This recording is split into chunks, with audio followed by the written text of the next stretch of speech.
In the interest of transparency, I should make it clear up top that the devs were kind enough to send me a free copy of Killer Chambers on the Xbox One, which is the version I'm reviewing.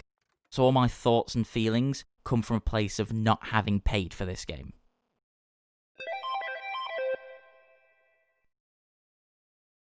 Killer Chambers is an indie game from 2 developers out of Italy. It's described as an unforgiving action platformer, and that's not just them being cute. Killer Chambers really is an unforgiving bastard of a game. Combining bullet hell games with platforming might not be new, but the added layer of difficulty makes it an experience that's not easy to forget.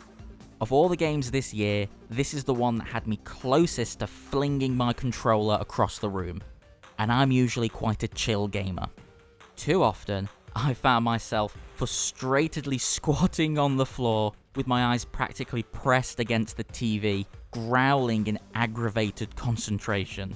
And the knowledge that there were a little over 22 more levels of this waiting for me was just the cherry on top of my demoralization.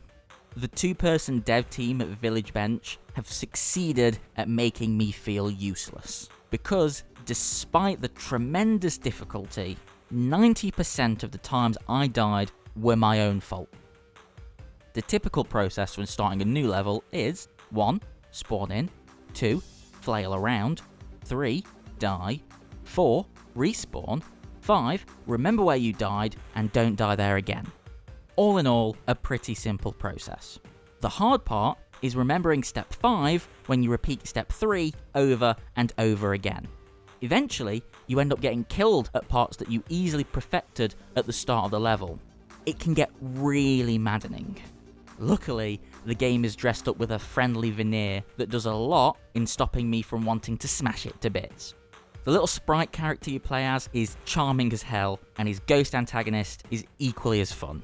The main attraction is still the memory game-esque gameplay, but the silly interactions these two share between rooms is enough to reduce my rage temporarily.